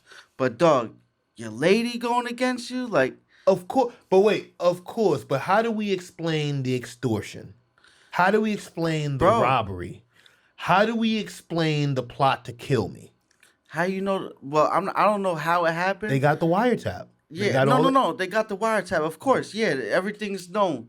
I'm saying I don't know how it came across, like who came up with the plan. I'm blaming it on the chick. She had it all set up. Shit, be like we blaming the bitch for anything. Yeah, I'm blaming her for everything. Everything. The reason this shit went left is your fault. Yeah, because as soon as I got bagged, you linking up with them and doing what you're doing with them. But no, the robbery came before that. Yeah, but still, all happy-go-lucky, friend in your face, stabbing you behind your back, though. You know what I'm saying? Yeah. Keep, like, she playing it off, making sure everything's sweet. Who's the perfect person to set you up? Your lady. Yo, he's going to be over here at such and such time. She knows everything, dog. You know what I'm saying? No, you're right. But it's like, say your man's comes through. Your man's. And he puts 10 bricks in your shit. And then on top of putting 10 bricks in your shit, he point the feds to your shit. So the feds running your shit and he's like, yo. And then it's like, they know where to look because he tell them where the shit. And it's like, yo. And then they tell you, yo, your mans did this. What you gonna do? We got Of course, you got to take your man's out. Okay. Wait, we're okaying it now. No, I gotta take. No, wait, I'm not talking about snitching. Oh wait, okay. All right, wait, that's what I'm saying. Taking him out, talking about like canceling his contract, oh, bro. Shit, allegedly, hyperbole. I'm not talking about snitching. Hyperbole. We're gonna cancel a contract. Hyperbole. He got to get dealt with. You know what I'm saying? Shit. Oh no, I agree. I definitely agree. But I still think it falls back onto the bitch, bro. So you wear that 40 years in the Commonwealth. Hey man, I have to do that shit standing on my head, bro. Ugh. You know what I'm saying? I think you heard it here first. Hey. You heard it here first. I ain't mad at you, P. I ain't mad at you. Not mad at you. I mean, it's just the way I was raised, though. You know what I'm saying? You was raised the same way, dog. We know each other since forever. Absolutely. That's why I said bro, it first. If you can't tell your friends. You know what you're getting yourself into off the bat. You know the consequences before the things even happen. If you can't handle it, don't do it. No, I agree. And I'm not saying I'm the biggest, baddest, toughest dude out here. Yeah. But if I got to go behind the wall for a stretch because it's something that I'm involved in, and I know that's the consequences if something goes down, then so be it. I gotta deal with it. Yeah. No. If it ain't life, it ain't long. But hey, even if it is life, I'm involved with it. That's the consequences. I gotta set myself up for it. No, you're right. If not, then I shouldn't even put my foot in there. No, you're absolutely right. Keep it moving. And I think that's a bring up that I definitely missed, or a dynamic that I definitely didn't approach, because a lot of the times is that we got to separate the civilians from the people that know what they signing up for. Because a lot of these times is that alleged street niggas, real niggas sign up for shit and halfway through turn into civilians. And I'm like, that's not how it's supposed to go. Nah. Look, I'm not out here grading or ranking niggas gangster cards. But all I'm saying is that when the feds come, this is not the time to turn civilian. Yeah. You get what I'm saying? Especially when niggas know you out here for doing some wild gangster goon shit. You get what I'm saying? This is not I was just a civilian. I don't know what you're talking about. Yo, and at the same time, I watch and listen to a lot of Big Herc, you know what I'm saying? Yeah. And at the same time, both of us, we physically know multiple people in the feds. And one thing I know, and I know you know this too, when you walk in that building and your paperwork ain't right, you might as well hang yourself up. No, that's a fact. I ain't trying to go nowhere with no bad paperwork. You know what I'm saying? You ain't gonna get into the right car. They gonna kick you out. They're gonna kick you out the car before you even no get there. Car. You gonna be on a bike by yourself with no air in the tires. You ain't gonna be in no car. No car, nowhere. Because I ain't never heard of a snitch car. You know what I'm saying? Be like, I ain't here. Where they do that at? Word up. But shit. But let's talk, since we talking Fed talk, let's talk G Herbo, man. Yeah, let's talk G Herbo, man. Man, my nigga G Herbo, man. I'm mad because, yo, G Herbo charged in fraud case to pay for designer puppies, private jets, and luxury vacation. I didn't even know they had designer puppies. Yeah. They got designer. Yo, designer puppies is a big thing right now. Them what's the most well, I don't know if it's the most popular one, but the most talked about that I know of, them Frenchie bulldogs, I think they called. Word? Yeah, they're real small bulldogs. Like, how much they want for them shits? Yo, them shits is going for bread, bro. Like some stacks. Designer you know puppies, bro. Shit, fuck out of here. I'm not saying those are the popular ones, like most popular, but that's ones that I know about, that I keep hearing about. You know what I'm saying? It's a big thing. The women love them for some reason. Listen to you. I don't know. So you in the talks of getting a designer puppy? Nah, hell no. I'm just saying. The women have given you the polls on it. Nah. I'm saying, asking 100 women and they told you designer puppies fully into. I'm just trying to figure it out. Wait, French bulldog is the top request out of 100 women? Is this so you giving us real time analytics? Nah, this ain't real time nothing, yo. I'm just trying to understand. Nah, this been going on for some years, man. Okay, I'm just understanding. You know, I'm speculating here, but if we got facts, I'll take the facts all day. You feel me? But Chicago rapper G Herbo is part of a group charged in a fraud scheme to purchase extravagant luxury items by using stolen credit card information. These niggas is young. This is what I mean. Yo, Pete, this is what I meant by like how much of what these niggas was talking about influence. I'm going off topic again. But like I said, the feds wasn't running up in the fucking music industry in the 90s like this. And them niggas was allegedly talking about doing some wilder shit. Yeah. Wilder shit. I mean, they did talk about the hip hop police for years and years. We're talking late 90s, early 2000s. Yeah, but it wasn't as bad as it is now. I know, way worse. What's going on now? Why is these cats even scamming for?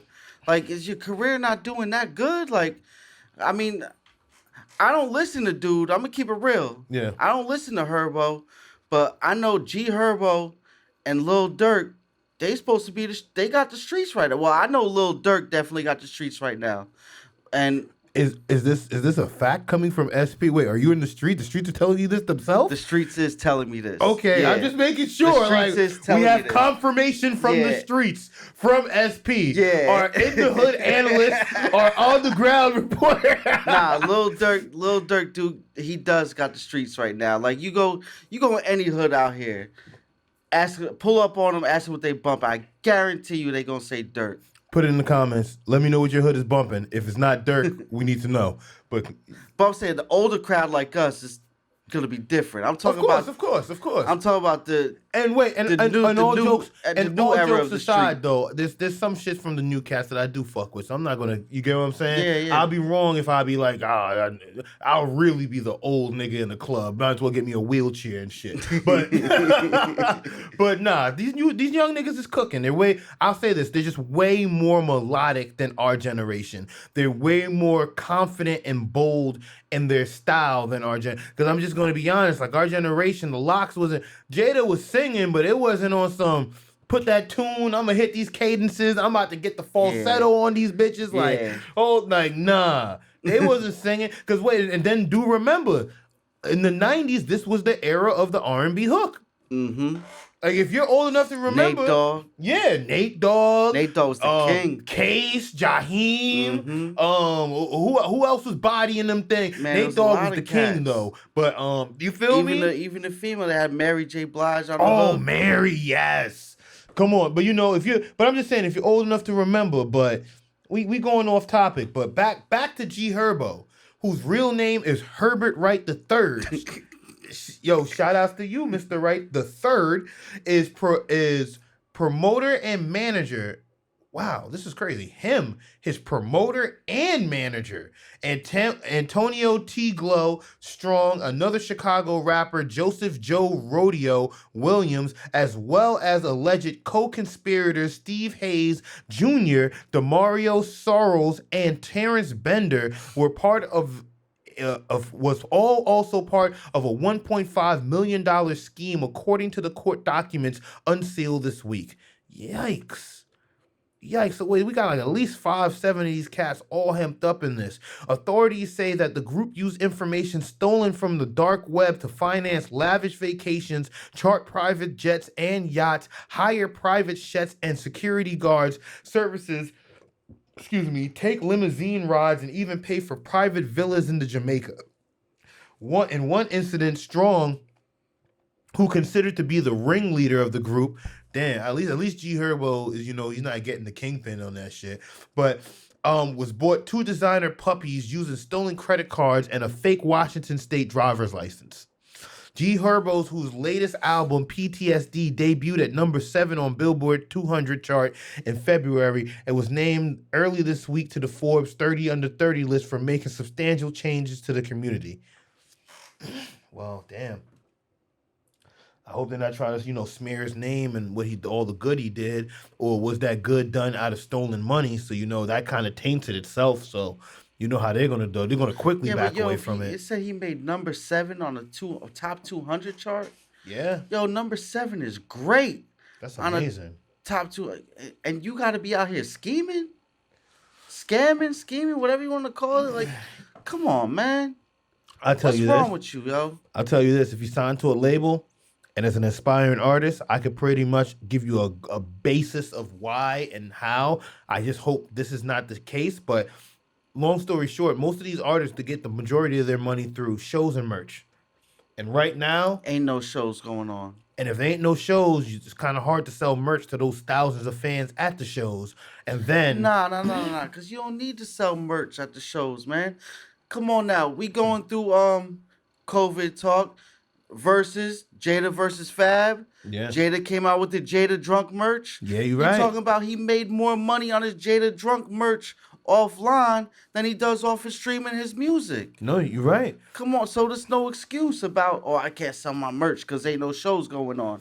It's not an excuse. Well, I'm gonna say it like this: I don't want to say there's no shows going on, but at the same time, with those shows, you have more of an impulsive buy. If that makes any sense. Like while you're there, you might bring your friend. Y'all might see something. Oh, that shit's dope. Let me get that.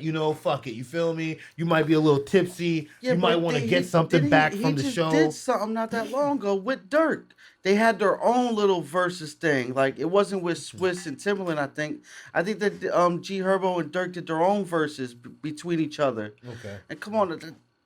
That got a lot of buzz on it. Like, I'm going to keep it real. I didn't watch it. But a lot of people, that's all they were talking about for like 2 weeks straight. No. And like, come on now. Like, you got something good going for you and you want to be out here scamming? Especially scamming. Because then, this is federal. And then depending on, I don't know what the charges are full round with it. But I know federal is one, like, you're looking at some, because that's identity theft. That's fraud. That's, it's like, like you're, there's a lot of things that you're doing here that's illegal. Yeah, and these designer puppies, who knows where they're coming from? You might get a trafficking animal charge or some weird shit. Yeah, real talk. And then on top of that, you're going to have to pay all of this back. That's another thing that they don't say. Mm-hmm. And then Lord knows, like, you're going to be super indebted. And then on top of that, Lord knows how much time he's going to get, if any time. Hopefully he gets a good enough lawyer he could beat this, but if it's the feds, they probably been working on this for a while.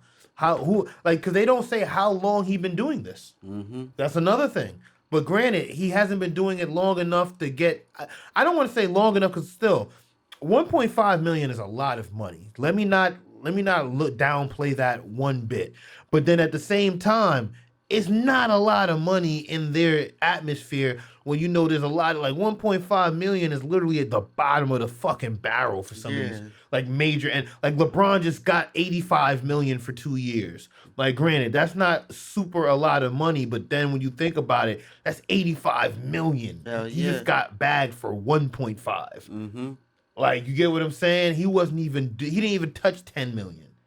So, and then he was part, and then when you really dig deep on this shit, he was part of a scheme with like 9 other people. So if you're breaking this shit down, say like 10 ways, what, 100,000? Really...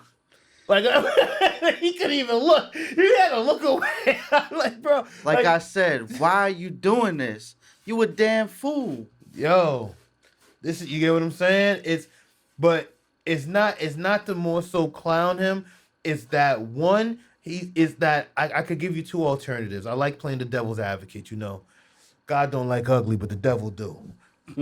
But I'll give you this scenario. One, he's probably of the ilk of the street cat that believes that I can't be caught. This is too sweet. Damn, they haven't got me yet. Let's keep it going. I'm running this shit up. Getting greedy. Because we see it happens all the time. Let's just really be honest.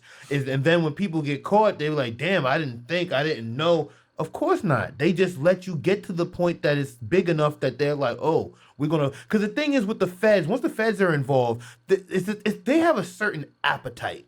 Mm-hmm. You feel me? It's something about caviar and filet mignon that don't do it for them. These motherfuckers have a certain thing for whales. You get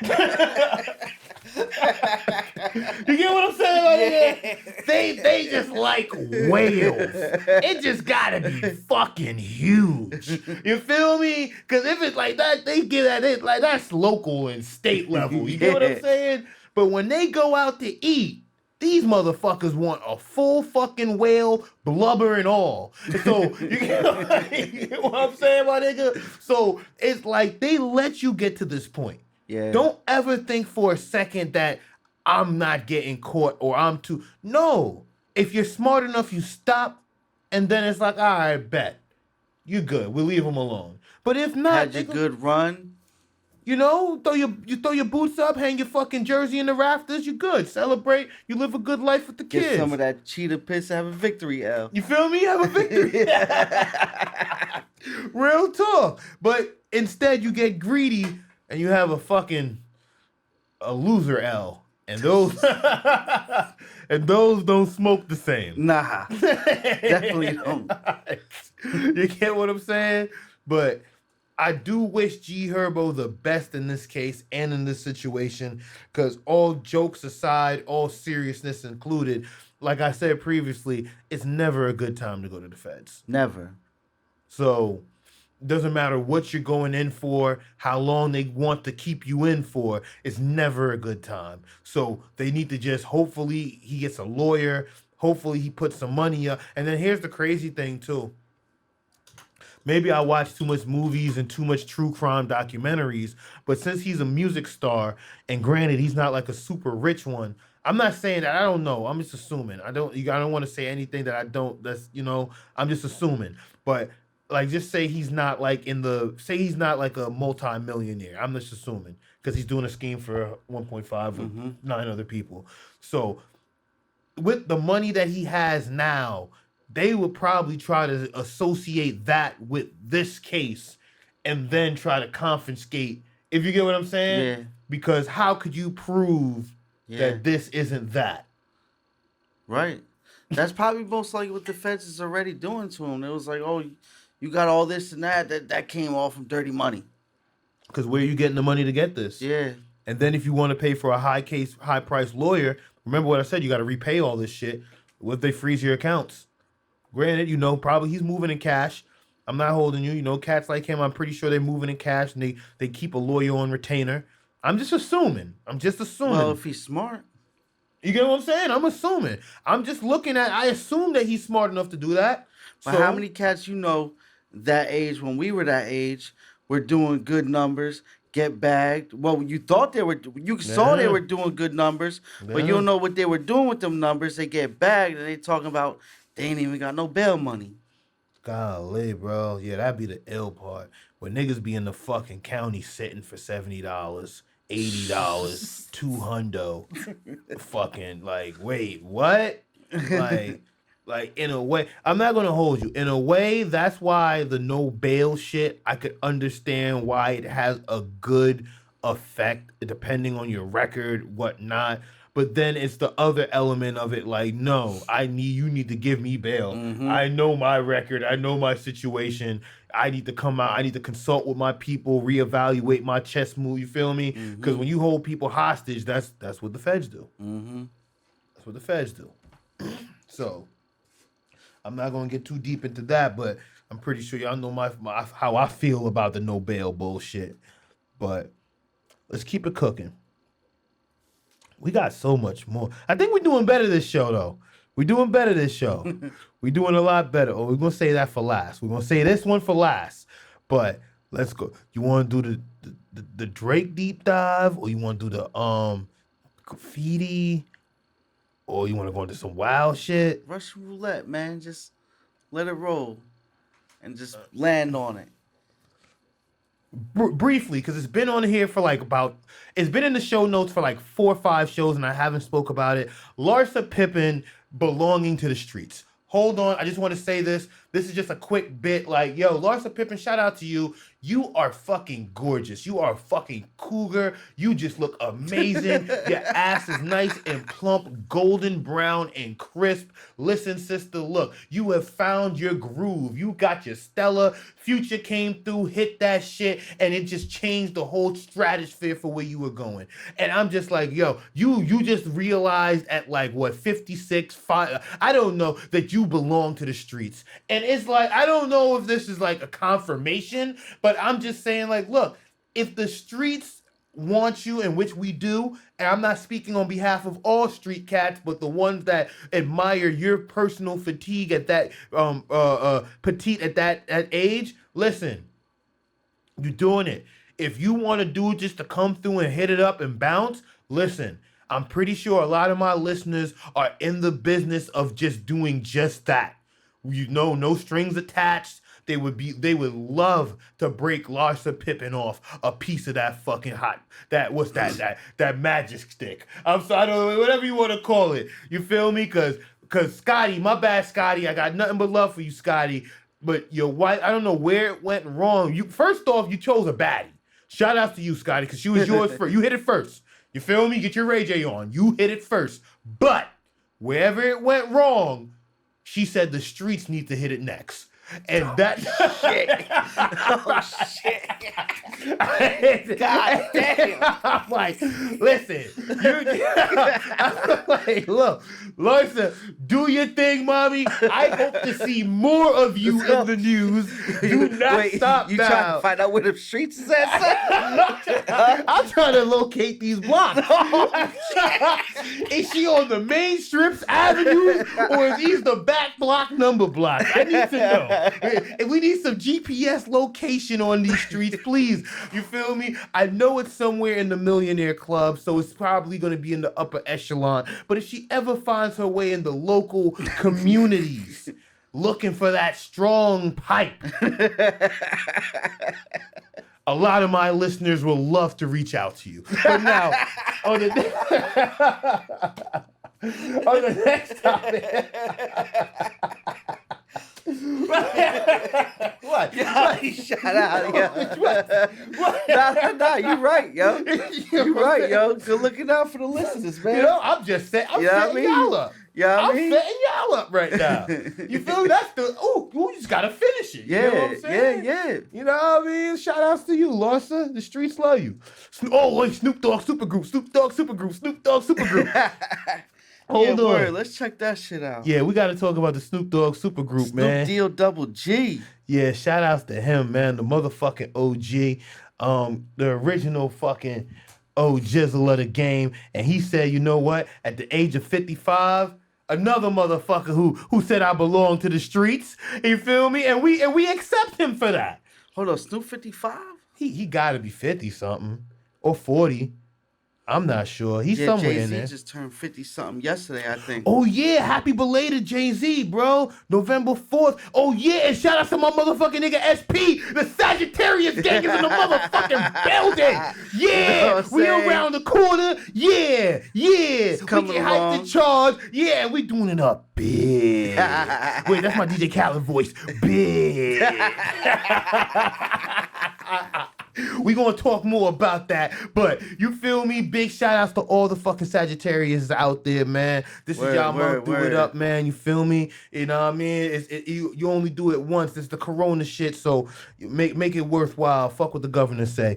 But Snoop D.O. Double Jizzle. They've been busy in quarantine. Whew, yes, they have. Wait, wow, this is more names than I read. Wait, Snoop Dogg, Ice Cube, E40. Too Short to form the super group rap version of the Avengers. Hold up, my motherfucking niggas. Let's see. A new rap super group comprising, I just already said name the names, to emerge in 2021. Okay, so they already got dates set, so they must have been in the studios cooking. Right. Hold on. And that's according to Too Short, that told the podcast recently that he and other rappers are preparing to run several new songs into the new year as a package deal. Like I said, they had to be cooking for, you feel me, to announce this. So the rapper was speaking with MC Search for an episode of the Search Says podcast where he revealed the news towards the end of the interview as obtained exclusively by Hip Hop DX. Must give credits to our sources. During the quarantine, I got a call from Ice Cube and E40, and Too Short started explaining around the 55-minute mark. Listen below. Over the years, probably more than the past 5 years, we've been doing kind of these old school concerts. It's been either Snoop Dogg or Ice Cube headlining, or it'd be me, E40 sometimes, Bone Thugs, DJ Quick. They usually call it like how the West was won. Yeah, I think I remember hearing about that. Yeah, definitely. And I'm not gonna hold you, yo. This is probably an old nigga in the club moment, but that lineup is fire. Fire. E40, Ice Cube, Snoop Dogg, Bone Thugs, DJ Quick. Yeah. What? This is a fucking hip hop head fucking holiday. But West Coast Kings or some shit like that, and it was always a big show and it always sells out. It's like about 20,000-30,000 people, whatever the size of the arena it is, it sells. I believe it. Like I just had to stop to say how fucking fire that shit is. Bro, like why wouldn't you sell out? So I get a call you motherfuckers and these advertisements on y'all websites, I tell y'all. So I get a call during the early part of the quarantine from E40 and Ice Cube going, man, we feel like we should do an album. Like me, you, it's E40, Cube, Too Short, and Snoop Dogg. I was like, E40, Too Short from the Bay, Snoop from Cuba, from L.A., we from the West Coast Foundation. We sat there, was like, fuck it, let's do it. So we started coming up with beats. Oh, wait, what do you mean? So you telling me Too Short? What do you mean battery running low, nigga? You better charge. So coming up with beats. The rapper added that it's been easy to pull up supergroup together since everyone's been at home with the access to their home studio. Mm-hmm. Yeah, that's another thing too. Shout out to technology, because the home studios, especially in the pandemic, if you're a musician, it's no better time to be like, I'm glad I invested in myself. You get what I'm saying? But then I get to understand, there's no better feeling than being around a studio, in the room, the group. I get it, but always invest into yourself. The group name nor any releases are yet to be officially announced. Okay. Hopefully we get, bro. All right, so that's it. I'm gonna be honest. That was very interesting to me. Very excited. I can't hold you to hear that Snoop, Cube, E40 and Short Dog.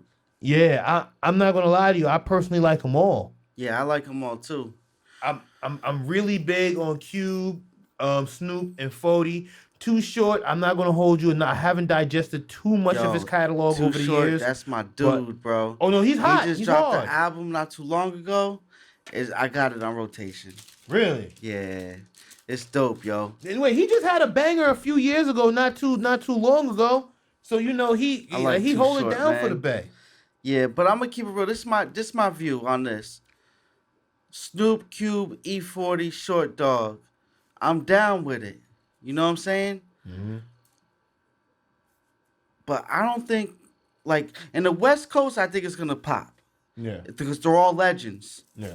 Too Short, E40, they're more legendary out there than Very they are regional. out here. Yeah. You know what I'm saying? I get what you're saying. Like, I don't see much cats in our coast talking about this other than our circle. You know what I'm saying? Strongly agreed. Strongly agree. Because you got to really appreciate them and what their contribution to the culture was. Mm-hmm. And not only, like, I'm not going to hold you can't be these artists. I hate to keep referring to the old nigga in the club, but you can't. These are some of the artists you can't really appreciate their late work. I don't want to say you can't, you could, but I mean for you to really get you had to be there almost, if that makes any sense. Like, not saying you can't go back and revisit those albums, but to get the best of like Ice Cube and West Coast Connection, or Snoop Dogg and the Dog Pound and the East Siders, and or fucking E40 and what was his group? He was with he had a crew and shit. I forget the group, man. You feel me? And Too Short, and you get what I'm saying? It's like and these, I'm like, hold up, and E40, let me hold. He got like 40 albums. Yo, E40 is like highly slept on, yo. Like, no bullshit. And I'm gonna keep it real. Like, I was trying to think of like who had the best verse on the Rollin' 50 Deep, and I couldn't come up with who I thought had the best verse yet, in my opinion.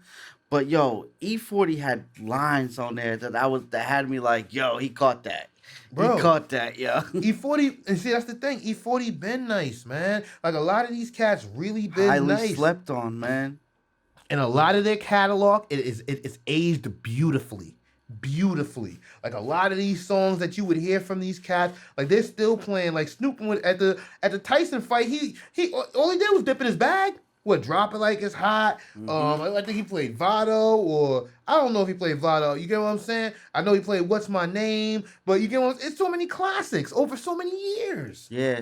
Over so many. It's like pick a decade. Like, you want to get early 90s, late 90s, early 2000s, mids. Yo, Snoop could play anything in any generation, yo. Real talk. But big shouts to them.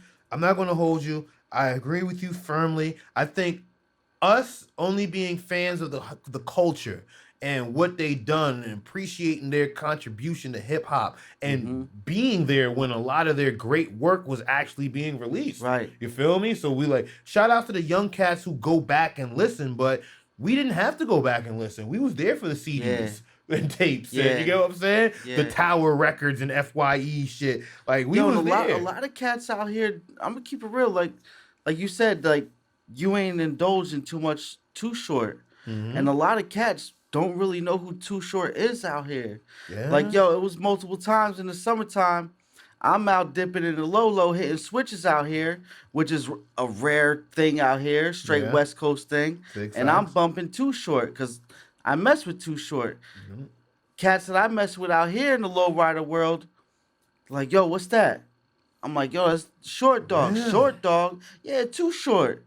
Yo. Like, oh, I remember he had that song. I forget the one they said. I'm not gonna say the one he says, bitch, but he says it in all. Blow the whistle. Blow the whistle. Blow the whistle. Yeah. Yeah. But I was like, nah, man, you gotta hear this Too Short right here. Nah. Not that one. Nah, because these niggas got album cuts and they got. But see, the only thing is with Too Short and E40 is that I feel that they're regional. Don't get it twisted. Yeah. They're mainstream. They went mainstream and they have achieved mainstream success, or at least in my eyes. You feel? We're talking about them now. We know who they are, and we could dip in their catalog. You feel me? I knew a song you were talking about. It's off top, but the point is just that when you look at them, I think on a regional level, they're way bigger. They're almost like a Mano to us, like a DJ or like a L.O.X to us, if that makes any sense. Like, they've achieved like. I don't even want to say the L.O.X have achieved mainstream. They've gotten mainstream success, I believe, with We Are the Streets. But when I feel like when you talk L.O.X, that's more of like a regional thing, like the East Coast. Like, you feel me? I don't feel like cats in Atlanta and LA is going to feel the same way. Not saying that there's not street cats that connect with that type of music there. I'm just saying we're so close to it. Like, you feel me? Like, a lot of this shit they was talking about, like, we not saying that they didn't know, but it's like, when they was talking, it's cold out, the hawk is, we know what they're, we understand. We know exactly what they talking about. You get what I'm saying? Yeah. We know exactly. So, like, in LA and in Atlanta, unless you lived here and moved, you wouldn't really be able to connect with some of those shit. You get what I'm saying? Mm-hmm. So, and Grant, and vice versa, and on the West Coast there, like, you feel me? Like, their whole gang culture, their lowrider culture, the palm tree, the LA's whole culture, just in general, is reversed from us. You get what I'm saying? Totally, like, complete night and day, complete. Like, you get what I'm saying? And they still get busy out there too. But when you just look at it in comparison to how we would, everything, like, we was wearing Timbs and motherfucking and A1s. Them niggas was probably wearing Cortezes and motherfucking Chucks. You get what you get what I'm saying? So it's like it was the same shit, but just like in reverse in a way. But we, like, real recognize real. So, but shout outs to them. I know we going wild off topic, man, but nah, that wasn't off topic because we stayed in with them. Yeah, nah, facts. Let's see. We spoke. We doing real good this episode, y'all. We doing real good. Fuck it. Since we here, I'm gonna do the Meek Mill, the Drake Meek Mill deep dive. Dun dun dun. The blunt is completed. Blunt man is in full effect. I'm gonna say this off the bat, yo. I never was and never will be a Meek Mill fan. Wait, I'm glad you said that, because only until you said that I was able to get to this deep dive and the understanding that I was able to achieve now. Let me adjust the mic and shit. Yeah, the mic looks sexy. Get the furry part, but don't mind him.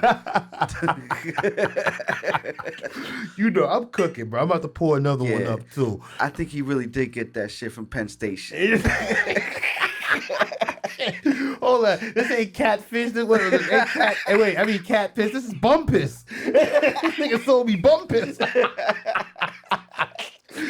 Boy, Penn Station bum piss. Oh shit. They got a picture of a homeless nigga bathing on the fucking bag. Oh, you know how they got Nate sleeping? They got a nigga bathing. They got a homeless nigga bathing on this shit. But nah, chill. All right. I'm good. I'm here.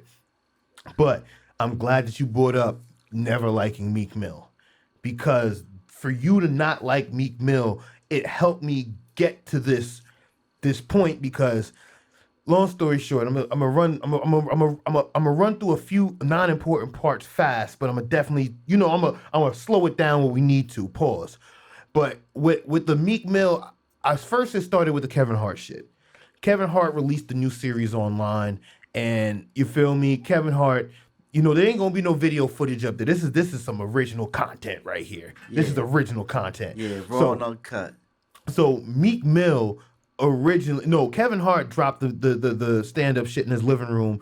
I saw like 15 minutes of it. I couldn't stomach any more of it. So I was like, I'm good. I'm out. And then, just me searching the internet, Twitter, Reddit, Clubhouse. Oh, shout out to fucking Ro. Shout out to my nigga Ro Hengard, bro. Thank you for the fucking invite. Thank you. Love you, bro. Thank you, bro. Yo, and he just dropped a new fucking album. Go check that shit out right now. It's a 2-pack. It's fire. It got Ooh La La on it. One of my favorite joints. Go check that shit out. Find it where, though? Oh, on Spotify and on Apple Music, all streaming platform. Oh, wait. You can find it on your streaming service of choice.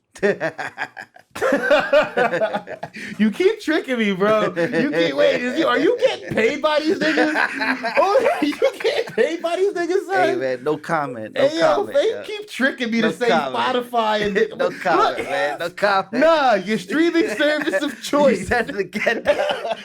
Nah, man, you getting a secret check I don't know about, bro. I'm telling you. Hey, man, if I come here next week blinging, Yeah. don't Wait, question it. if you come in here next week and trick me into saying that shit, I know for a fact he's getting a check. I know it.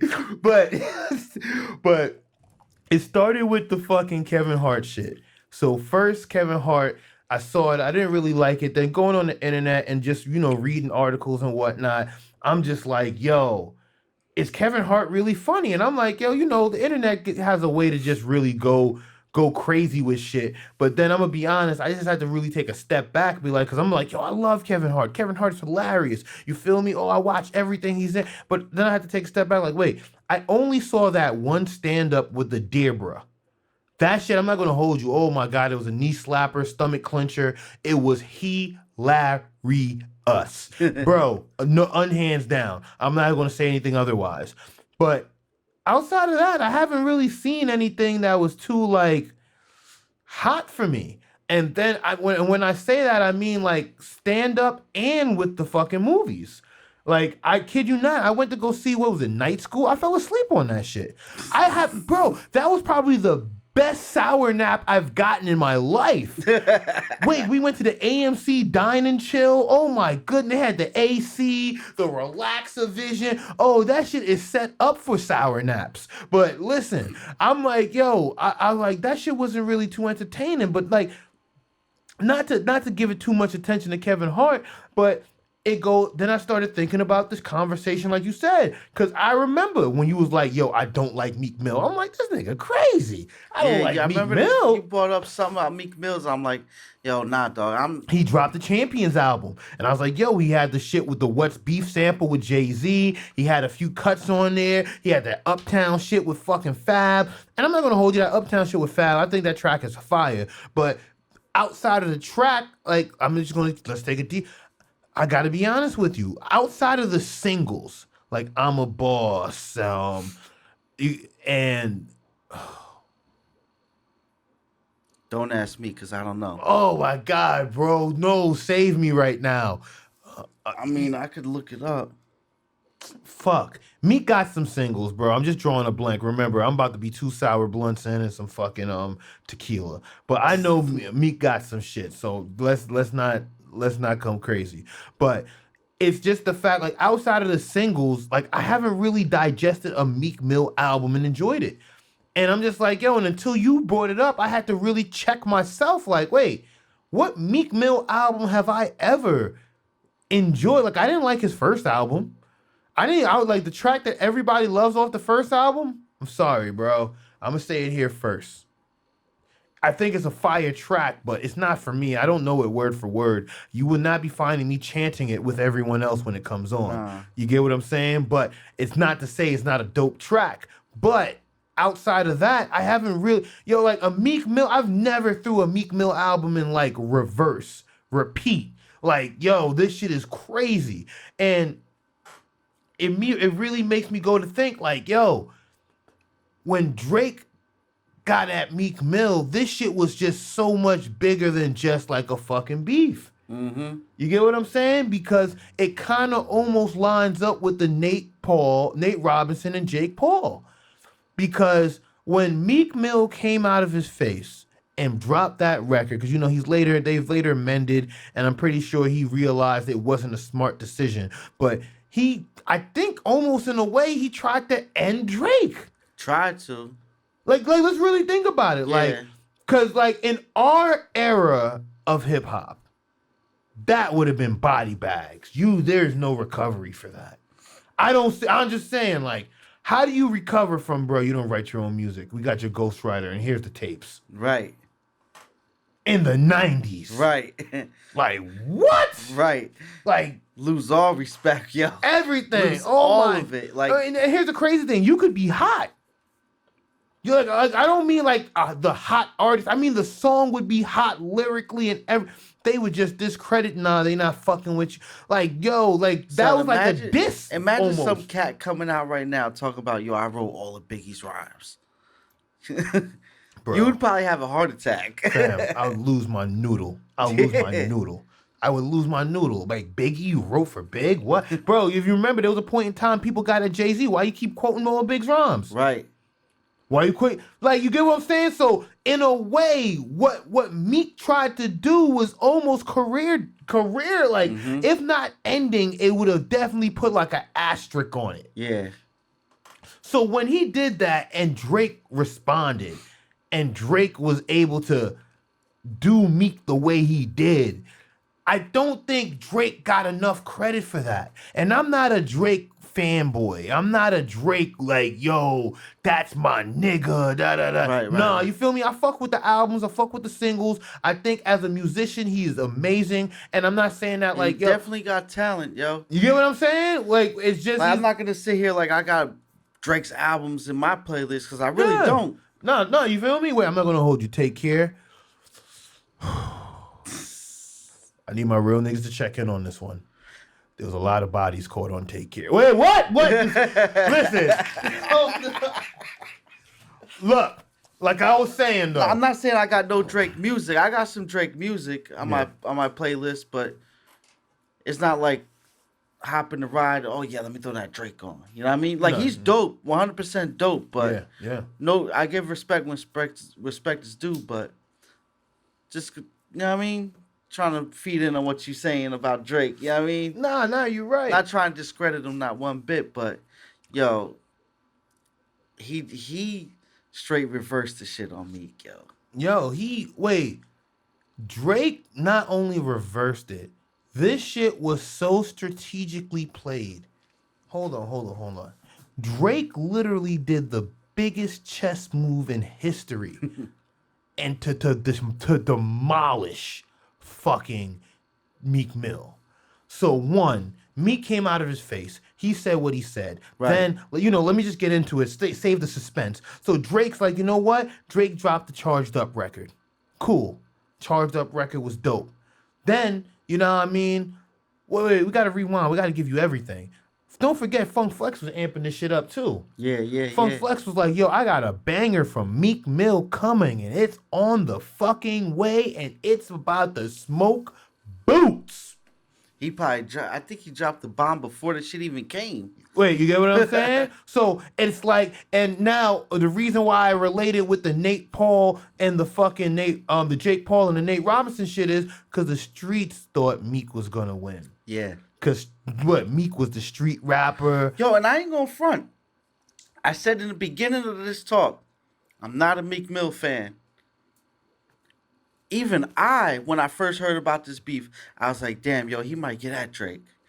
Even I said it. I'm not even a Meek fan. You get what I'm saying? So it's like, just looking at the optics, like, and wait, remember, Meek he wasn't like a Hollow the Don type battle rapper, but he was in the streets ripping niggas' heads off battle rapper. Mm-hmm. So niggas saw it, and eventually I think that got him a deal, and he kept cooking. But the point is that you look at Meek and you see, and he had Flex behind him, he had the streets behind him. And remember, he drew First Blood. Yeah. This is all very important. This is all very important. You feel me? Because not only he did all of that shit, so he dropped the Charged Up. Then Meek, you know what I mean? We got all this work up for Flex about this Meek record. Then you know what? Drake dropped back to back. So not only did he drop back to back was one of the few diss records in history that was able to go and be played as a club record. Most definitely. You could put that in the ranks of Hit 'Em Up, Ether. I don't want to say Ether was a club record, but DMX Party Up. You get what I'm saying? Like, there was straight diss tracks that you could throw on at a party and the crowd's gonna vibe with it and not even think of it as a diss track. You get what I'm saying? And then you got cut. Then the quotables that came from that record, DJ was cutting the beat out. Mm-hmm. Oh my god, it was ugly. It was ugly. Like, and we're just talking about the record, but then this track was so brutal, it forced Meek to speed the record up. Cause one, I'm assuming the streets and Meek didn't expect, one, a response, two,